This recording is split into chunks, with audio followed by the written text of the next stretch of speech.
So please tell me about what is the rEUman project is and how does it help to achieve circular economy? Yeah, rEUman concentrates on remanufacturing. Remanufacturing is considered as the most valuable circular economy alternative, as it concentrates on recovering functions through components from post-use products, while recycling mainly concentrates on materials. Remanufacturing concentrates both on materials embedded in products, but also on the functionality of the component itself. And of course, this is more valuable because through these business strategies, companies can retrieve the value of the components after the use phase and basically regenerate the original value and produce a product starting from the collected, disassembled component that is of as good as new quality with respect to the previous one. So it's a good strategy for avoiding using virgin resources, products embedded in virgin materials to serve different markets.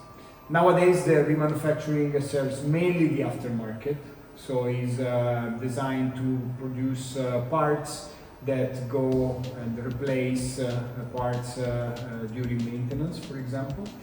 But who knows, in the future it may be used also for producing remanufactured parts for new products. And we will see how the market will evolve.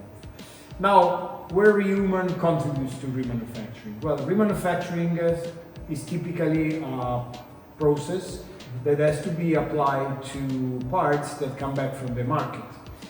And you know, while production usually entails very repeatable characteristics of the material and very controllable in specification products, remanufacturing works on parts that are highly variable. Variable in terms of conditions, because every product is used in different way by users and in different geographical environments, and this affects very much the conditions of the post-use products, but also products that are of different epochs. So they can be different models that are collected at the same time. And of course, while dealing with such variability, companies need to be very smart in applying in control disassembly process, inspection process, regeneration processes, and then reassembly processes.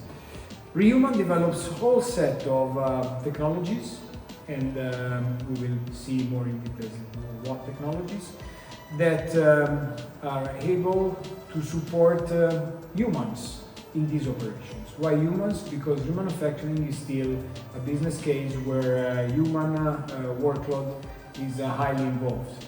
There is some automation, but I would say human-driven decisions and operation are still 95% of the operations in remanufacturing. So that's why it's called rEUman. We are developing a bit more repeatable, if possible, automated processes, but always in support to the humans that carry out the work. And also, of course, a lot of decision support digital tools for making it possible for companies to apply remanufacturing with high regeneration rates, it's called. So what is regeneration rates is the efficiency of the remanufacturing process as a whole. So the amount of good remanufactured products that are obtained from post-use collected items. So remanufacturing, you mentioned companies and manufacturers. And remanufacturing requires a lot of foresight and a lot of planning, I assume. How they approach it, like how open they are to the entire idea. If I would have to guess, I'd say it's because it's more economical for them eventually. Where are we now and how does it look like in the future? Yeah, let me share two main insights or data. Remanufacturing as a whole business case usually brings benefits for companies in terms of environmental impact. Remanufacturing process can save up to 90% 90% That's of the CO2 footprint, so the environmental footprint of the product. And in some industries, as you know, is becoming extremely important to deliver components that help the entire product having a better footprint as a whole. The other interesting aspect is that related to costs. Of course, if you remanufacture components, you can at least avoid being dependent on the oscillation of the market value of specific critical raw materials. And as you know, in Europe, this topic is becoming extremely important because we don't have massive production, massive extraction and pre-treatment of critical raw materials. So the fact that remanufacturing is typically local keeps the resources in the local ecosystem, brings a lot of strategic and economical benefits to those that are able to apply it in an effective way.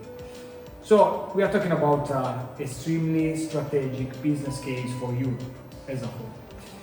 Now, going back to your question, companies in the remanufacturing business are, of course, working in different sectors, automotive being the most important one. And traditionally, they're not yet so used to exploit digital tools for value chain integration, for example, or for, you talk about foresight, yes, for business case prediction, scenario-based analysis. What we are doing in rEUman is developing this set of tools. There was an interesting report by APRA, that is the Automotive Part Remanufacturer Association. It was published a few years ago. That said that only 30%, if I'm not wrong, of the companies are really adopting digital solutions during their rEUman business. We really want to increase this fraction.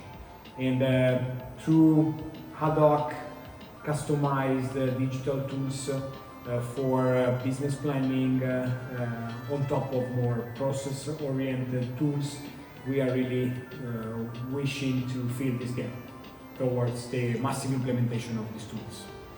What's going on in this two-day consortium? What are the new results that you can share with the audience?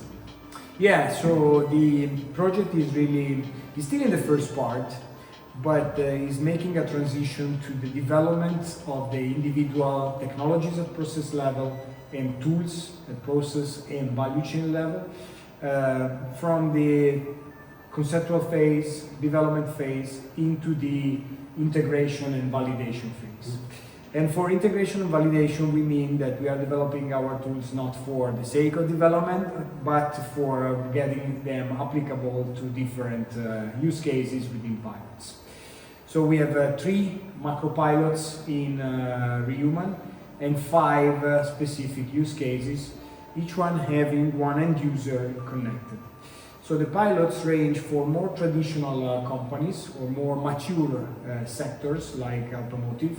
And there we have 2 use cases, one owned by Borg Automotive that is focusing on a very interesting component for e-mobility, which is the e-motor. And the second use case is from Knorr-Bremse, which is a company developing solutions for trucks, where we are focusing on ECUs, electronic control units, and in particular the remanufacturing of the PCB contained in the ECUs. This is the more mature area. And then we have 2 use cases in, let's say, strategic but a bit less mature use cases, sectors in the use cases, in the white goods sector or home appliance sector more in general. There we have the case of Olympia Splendid, which is developing heat pumps for domestic and industrial applications, and Arcelic Beko Group that is developing remanufacturing solutions for washing machines. And the last pilot is the one probably more futuristic, but still very concrete. Is in the optoelectronics industry, industry with high value added products, of course. And here we have Louis Board developing solutions, rEUman solutions for the multi-emitter system for laser applications. So all in all, we are covering solutions that can be applied right away after the end of the project, but also solutions that can be very strategic for the next 5 to 10 years in the European industry as a whole. What we are doing during this meeting? Well, revising the status of the technical developments, so more, as I said, the vertical developments that we are achieving with the innovative technologies, human-driven technologies, but also the supporting digital tools, and trying to prepare the ground for the integration in the 5 different industrial settings that I just mentioned. The final results will be available, well, a bit more than 2 years from now, but you know, what we are doing today is super important for the effectiveness of what will be integrated tomorrow, well, in few years. So I really think that we are in a very important and critical phase of the project. So far, developments are super interesting. Sztaki is contributing with their own solutions for electronics remanufacturing. So it's great to be here in Budapest and see the advances in these solutions. But I would say the group is really committed to create a change in the way remanufacturing is implemented in this industry, and who knows, maybe in the future in many more industries in Europe, trying to achieve the maturity of the business case for being purposed in different sectors.